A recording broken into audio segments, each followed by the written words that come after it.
los aminoácidos son mucho más que pequeñas moléculas con nombres raros.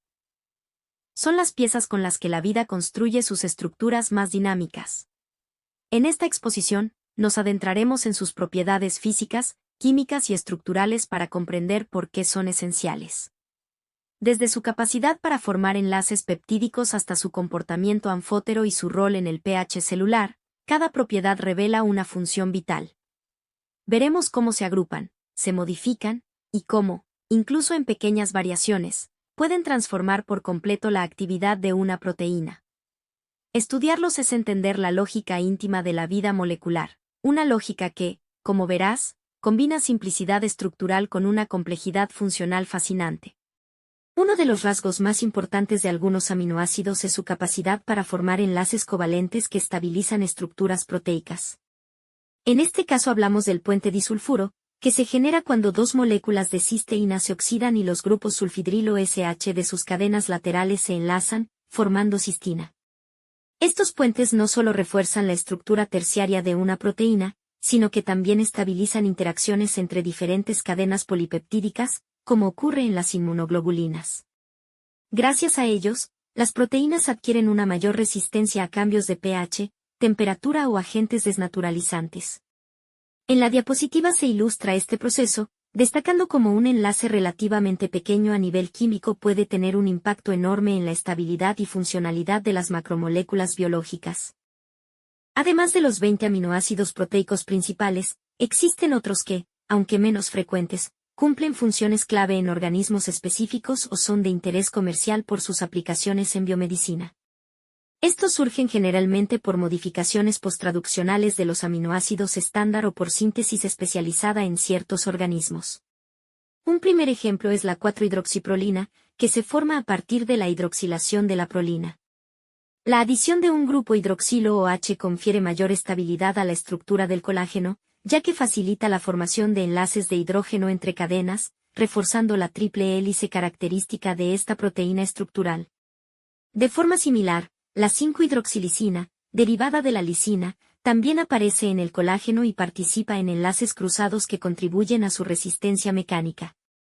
Estos ejemplos muestran cómo un solo grupo funcional extra puede marcar la diferencia en la estabilidad de un tejido. Otro caso interesante es el gamma-carboxiglutamato, que resulta de la modificación de un residuo de glutamato con un grupo carboxilo adicional. La presencia de dos grupos carboxilo cercanos permite la interacción fuerte con iones de calcio Ca2+, lo que explica su papel fundamental en proteínas de la coagulación sanguínea, como la protrombina. Sin esta modificación, la proteína no podría unirse adecuadamente al calcio, comprometiendo la cascada de coagulación. También se encuentra la 6N-metilicina, una variante de la lisina en la cual el grupo amino de la cadena lateral se metila. Este cambio ocurre en proteínas contráctiles como la miosina, y está relacionado con la regulación de la interacción entre actina y miosina en el movimiento muscular. La metilación influye en las propiedades químicas de la lisina y en su reconocimiento por enzimas o proteínas asociadas. En conclusión, los aminoácidos no comunes no son simples rarezas bioquímicas, cada modificación aporta propiedades específicas que amplían el repertorio funcional de las proteínas. Estas adaptaciones explican fenómenos tan diversos como la fortaleza del colágeno, la capacidad de coagular la sangre o la eficiencia del movimiento muscular. Por otra parte, tenemos aminoácidos no comunes como la desmosina, derivado de la lisina, formado por la unión covalente de 4 de sus residuos. Se encuentra en la elastina y actúa como un punto de anclaje, que permite la elasticidad de tejidos como arterias y pulmones. Su presencia explica la capacidad de estos órganos para estirarse y recuperar su forma original. La selenocisteína es considerada el 21º aminoácido. Similar a la cisteína, pero con un átomo de selenio en lugar de azufre, se incorpora durante la traducción mediante un codón especial, UGA. Forma parte de enzimas antioxidantes, como la glutatión peroxidasa, donde el selenio confiere mayor reactividad frente a especies reactivas de oxígeno. Dentro del ciclo de la urea podemos ver aminoácidos que se forman en las reacciones intermedias, la ornitina, la cual no se incorpora a proteínas, pero es esencial en el ciclo de la urea. Surge como producto de la arginina tras la acción de la arginasa y actúa como portador que permite la entrada de carbamoil fosfato al ciclo. Gracias a ella, el organismo puede eliminar el exceso de nitrógeno en forma de urea. La citrulina es otro aminoácido no proteico que participa en el ciclo de la urea. Se forma a partir de ornitina y carbamoil fosfato, y luego se convierte en argininosuccinato. Su papel intermedio asegura el transporte seguro del nitrógeno hacia la síntesis de urea, evitando acumulación tóxica de amonio en el organismo. Respecto a las propiedades de los aminoácidos, podemos destacar que estos compuestos son sólidos cristalinos a temperatura ambiente. Esto se debe a la formación de enlaces iónicos internos, zwitteriones, que estabilizan su estructura, otorgándoles aspecto similar al de las sales. En su estado puro, son incoloros porque sus grupos funcionales no absorben en la región visible del espectro. Solo algunos con anillos aromáticos absorben en el ultravioleta. Poseen la capacidad de cristalizar fácilmente gracias a sus enlaces intermoleculares fuertes. Esta propiedad es aprovechada en procesos de purificación y análisis estructural. Presentan puntos de fusión superiores a 200 grados, debido a la intensa interacción iónica entre sus grupos amino y carboxilo en forma de zwitterion. La presencia de grupos polares AIANA y Sebels hace que los aminoácidos se disuelvan fácilmente en agua, donde forman iones y participan en equilibrios ácido-base. Excepto la glicina, los aminoácidos tienen un carbono alfa-quiral que les confiere actividad óptica. Pueden existir en formas de OL, aunque solo la serie L se encuentra en proteínas. Gracias a la coexistencia de grupos amino y carboxilo, los aminoácidos pueden comportarse como ácidos o como bases. Esto los convierte en moléculas clave en sistemas tampón biológicos. Profundizar en la capacidad de los aminoácidos para actuar como ácidos o como bases es fundamental, ya que esta propiedad explica su comportamiento en soluciones biológicas y su papel en el mantenimiento del equilibrio químico. Cuando un aminoácido se disuelve en agua, sus grupos funcionales se ionizan. El grupo carboxilo, COOH, pierde un protón y se convierte en COO-, mientras que el grupo amino, NH2, capta un protón y se convierte en NH3+. De esta manera, en condiciones fisiológicas, el aminoácido no se encuentra como una molécula neutra, sino en una forma dipolar llamada Zwitterreian, que posee simultáneamente una carga positiva y una negativa. En este estado, los aminoácidos pueden comportarse como ácidos o como bases, según el medio en el que se encuentren. Si el entorno es más básico, el grupo NH3+ puede donar su protón, actuando como ácido y dejando un grupo, NH2, neutro. Si el entorno es más ácido, el grupo COO- puede captar un protón y transformarse de nuevo en COOH, actuando como base. Este comportamiento anfótero permite que los aminoácidos participen en sistemas amortiguadores, ayudando a estabilizar el pH de fluidos biológicos. Además, la existencia del Zwitterreian explica propiedades como su alta solubilidad en agua y sus elevados puntos de fusión. La titulación de un aminoácido permite comprender de manera experimental su comportamiento ácido-base. Si comenzamos con una disolución a pH muy bajo, por debajo de 2, y la titulamos con hidróxido de sodio, NaOH, observamos en el gráfico cómo el aminoácido va cambiando progresivamente de forma ionizada a medida que el pH aumenta, hasta valores superiores a 12. En la primera parte de la curva, en torno a pH 2, se encuentra el pK subíndice 1, correspondiente al grupo carboxilo. En este intervalo el aminoácido se comporta como un buffer ácido, capaz de neutralizar pequeñas adiciones de base. A medida que seguimos aumentando el pH, alcanzamos una segunda región característica, alrededor de pH 9-10, donde aparece el pK subíndice 2, correspondiente al grupo amino. En este punto el sistema actúa como un buffer básico, resistiendo los cambios de acidez. Entre ambos valores de pKa se produce una transición marcada, el aminoácido pasa de estar cargado positivamente a tener carga negativa. En el centro de este intervalo se encuentra el punto isoeléctrico, OPI, definido como el valor de pH en el que la molécula presenta una carga neta igual a 0, es decir, se encuentra en su forma de Zwitterreian. El PI puede calcularse fácilmente como el promedio entre pKa subíndice 1 y pKa subíndice 2 para aminoácidos simples sin grupos AIANA y Sebels adicionales en la cadena lateral. Este valor resulta fundamental porque determina el pH en el cual el aminoácido, o una proteína formada por ellos, no migrará en un campo eléctrico, lo que se aprovecha en técnicas como la electroforesis isoeléctrica. Por ende, la curva de titulación no solo ilustra cómo los aminoácidos cambian de forma según el pH, sino que también explica su papel en el equilibrio ácido-base y en los procesos de separación y análisis bioquímico. Para el cálculo del pH de soluciones de aminoácidos se aplican principios similares a los de una solución buffer. Se emplean los valores de pKa de los grupos Iana y Sebels y la relación entre las especies ácida y básica presentes.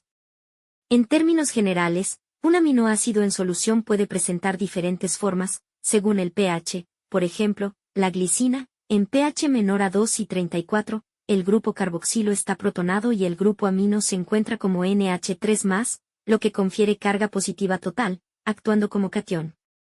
Si habláramos de compuestos sólidos, esta forma podría representarse como cloruro de glicina. Cuando el pH se aproxima a 2.34, pKa subíndice 1, el carboxilo pierde su protón y pasa a COO-, mientras que el grupo amino sigue cargado como NH3+. Esta es la forma Sweeter-Ryan, con cargas opuestas en equilibrio. Al aumentar el pH hacia valores cercanos a 9.60, pKa subíndice 2, el grupo amino pierde el protón, quedando como NH2, mientras que el carboxilo permanece ionizado en COO-, otorgándole carga negativa total, es decir, carácter de anión. En compuestos sólidos, esta forma podría representarse como glicinato de sodio. Finalmente, se puede observar que en el punto intermedio, el pI se obtiene como el promedio de sus dos pKa, 2.34 más 9.60, todo sobre 2, igual a 5.97. Ahora tomemos como ejemplo el glutamato, un aminoácido ácido, cuya particularidad es que además de los grupos amino y carboxilo típicos, posee un segundo grupo carboxilo en su cadena lateral. Esto introduce un tercer valor de ionización, conocido como pK subíndice R, que modifica su comportamiento en la titulación. En condiciones muy ácidas, con pH menor a 2.19, ambos grupos carboxilo están protonados, COOH, y el grupo amino se encuentra como NH3+. En este estado, la molécula tiene carga neta positiva. Cuando el pH alcanza el pK subíndice 1 alrededor de 2.19, el grupo carboxilo alfa pierde su protón y se convierte en COO-, mientras que el carboxilo lateral permanece protonado. En este intervalo, el aminoácido actúa como un buffer ácido. Al aumentar hacia el pK subíndice R, aproximadamente 4.25, el carboxilo de la cadena lateral también se desprotona, transformándose en COO-. Esto hace que la molécula adquiera carga neta -1, predominando en forma Sweeter-Ryan modificada.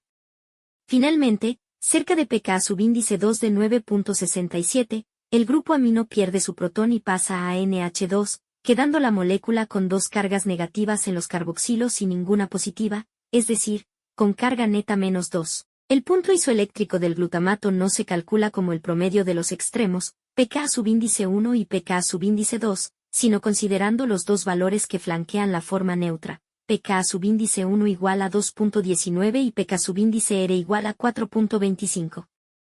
Por lo tanto, el pI se obtiene como el promedio de ambos, es decir 3.22.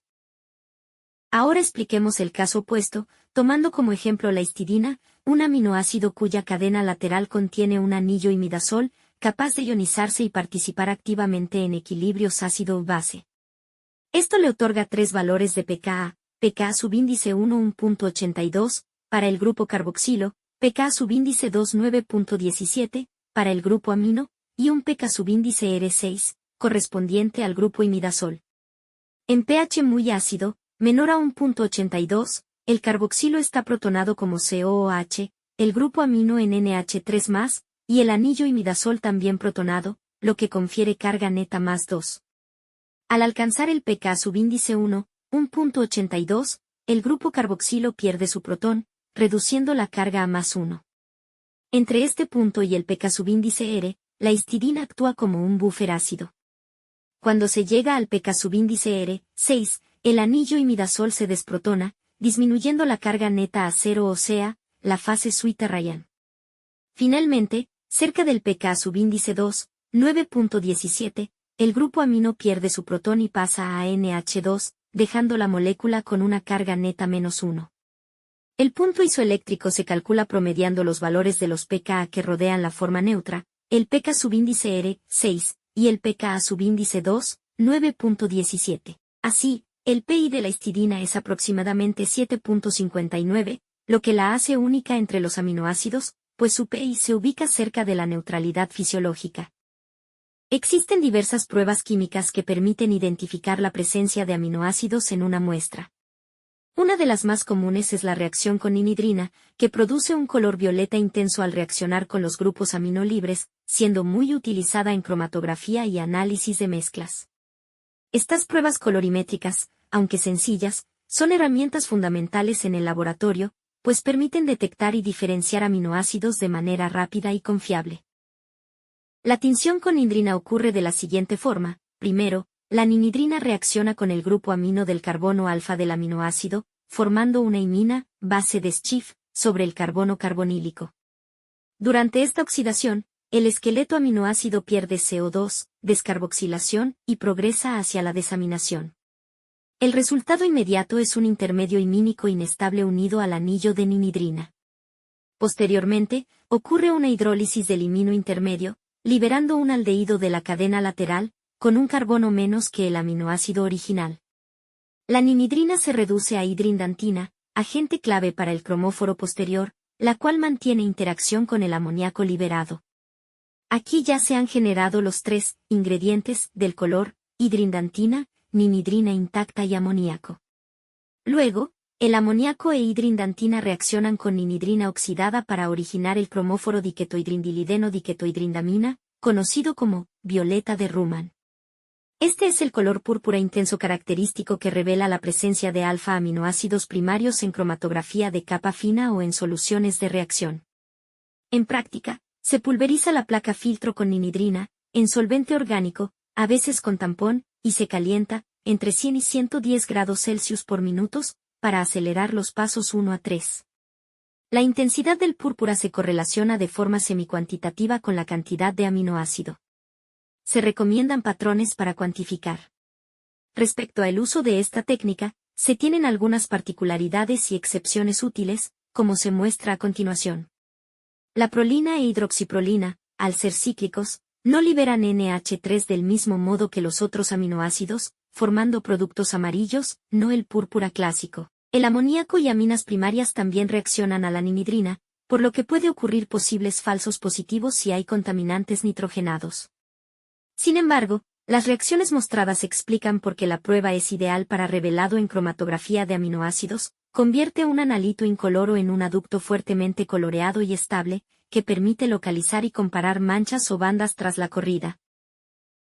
Tras la reacción con ninhidrina, una de las aplicaciones más comunes es el revelado en cromatografía, técnica que permite separar aminoácidos de acuerdo con sus propiedades ácido-base y la polaridad de sus cadenas laterales.